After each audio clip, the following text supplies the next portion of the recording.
listening to TGIF Geocaching Radio. It's almost Christmas and Tiny Tim is on a rescue mission. This year, the 7 Days of Geopodmas is a special daily audio saga continuing the adventures of Tiny Tim and the Treasure Troops. Be sure to catch up and follow the events from day 1.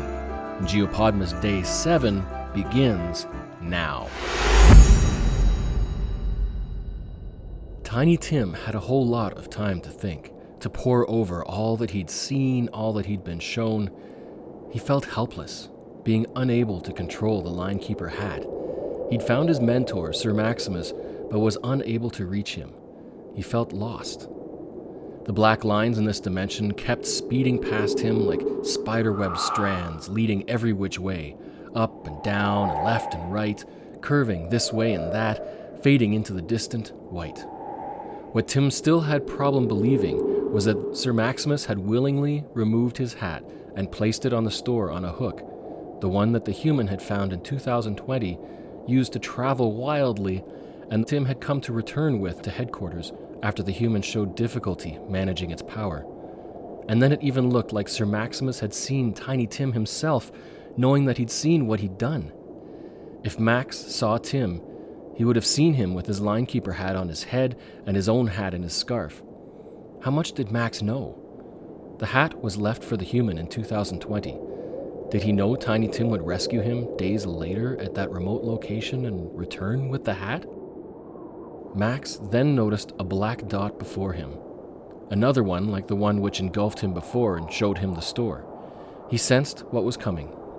It grew and surrounded him, and then quiet. The soft wind picked up again, and in front of him, another window opened, then another, and another. Each window seemed to be looking towards that human he'd spent time with. He remembered doing the Christmas tree bomb and the next to find challenges. 12 windows had opened surrounding him, and in each he spotted, was that Sir Maximus? He was with the human, but he had no hat. This must all be after Tim had returned to headquarters returning the hat, and then Sir Maximus had found the human. Each window showed them going on a geocache hunt. In some, he saw them find success finding a container. They were looking for lonely geocaches, and they called it Lonely No More. Even finding little treasures that may be lost, restoring the geocaches to good and found condition. Was Sir Maximus rescuing treasure troops as well? Some geocaches it seemed they couldn't find, but the human didn't seem fazed. And yet, as he watched progressing through the window gateways, he noticed that Sir Maximus was looking more and more disheveled, increasingly rough and beat up. He seemed powerless. And after every failed find, every DNF, Max was able to sneak away and find another geocache. Each day he made sure had at least one smile. Tiny Tim couldn't believe how determined Sir Maximus was. It seemed to be getting harder and harder for him, and without his hat, but he kept going. To himself, he started cheering Max on. Come on, don't give up. He realized just how powerful Sir Maximus must be, and not just because of the hat. Sir Maximus was the highest rank of Linekeeper. Tim was starting to think he could do anything. Yet even with the hat, the great power and responsibility it provided, this is what he chose. He remembered their missions. The treasure troops were bringing smiles at geocaches. Tim brought smiles with challenges. The troops helped each other. He helped troops if the need arose. But Sir Maximus, come to think of it, he'd never seen another of his rank, his abilities. Sir Maximus had been his mentor, taught him about his Linekeeper hat, how to use it and use it properly. He didn't want to misuse it, but sometimes he was drawn to its power. He even chose to use Sir Maximus's hat without permission or guidance, and that brought him here. What had he done? Then he saw the day that the human let Max rest and recover while he went out searching for the geocache. Other travel buddies the human had with him were there too, not treasure troops, but maybe someday. As the human left, Max inched his way out from the cover he was placed in. The other travel buddies backed away, giving him some space. Slowly and awkwardly, he got to his feet. Without looking up, he said, Tim. The travel buddies looked around at each other. They didn't know a Tim. Who was he speaking to? But Tiny Tim knew. Through the gateway window, he watched Sir Maximus look up, straight at him. It's time. You've seen much. You've done so much. But it's not what you've done. Your heart. You followed your heart to me. Yes, I gave you my hat. I gave you the ability you needed to use it, and use it well. Tiny Tim's heart was breaking inside. It was suddenly all becoming clear. His tail was tucked between his legs, fearing what was to come. You will follow in my footsteps. You are a linekeeper, now of the highest order. You have rescued, you have led, you've seen, you know. You know the cash line, its power, its danger. You must protect it, but at great cost. You can't do it alone. Find another. Don't let the line break. The line connects us. It is life. Sir Maximus's condition had worsened so much that he was now kneeling, barely holding himself up. The white that had once surrounded him was dirty and creased, crumpled. And as he fumbled, eventually he laid flat. But sensing the sadness around him, he continued. Don't blame yourself, Tim. This was my mission. This was my time. But the humans, it's not their time. Soon. Not yet. But my time here has come to an end. The human, he will need your help. I have gathered enough geocache finds to send him to just one more lonely cache. Use what you've learned, Tim. Use your wisdom. Save him, Linekeeper. Sir Tiny Tim. With his final words, and the travel buddies and Tiny Tim watching on, Sir Maximus faded from view, dissipating in wisps of fog. The travel buddies couldn't see Tiny Tim, but Sir Maximus's words couldn't be more tangible. Sir Tiny Tim, Linekeeper. Tiny Tim whimpered, a tear in his eye. And yet Sir Maximus's words ignited something in him. His heart beat faster in his chest. Then he heard a voice in the distance. Multiple voices. The windows began to fade away, and a white dot appeared above. He heard his name being called far in the distance. The white grew, and suddenly he was back in the white of the cache line dimension. But as the line approached and began fading, he spotted a trooper zoom by on it. It was Sergeant Green, and he was holding a navigator disc, pointing it straight at him.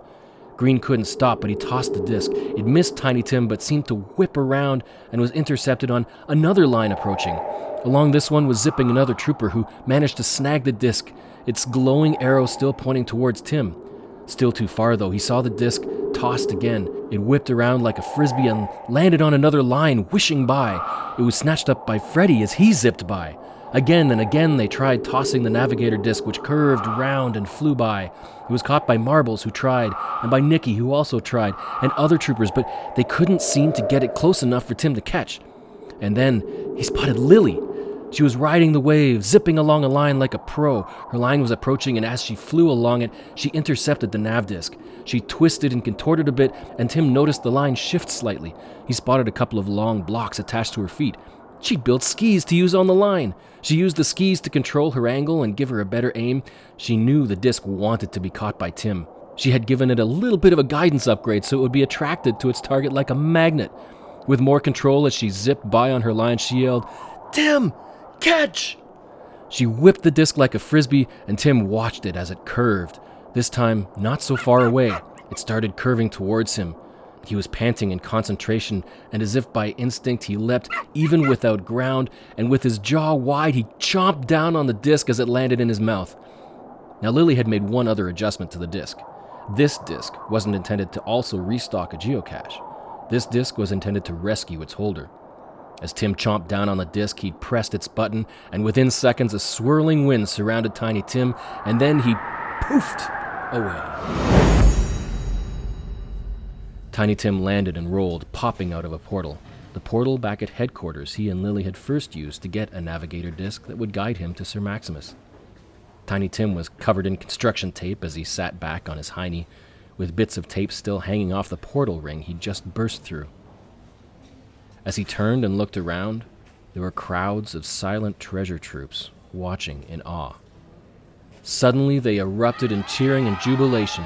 It had worked. The treasure troops had successfully completed their mission. They found and rescued Tiny Tim.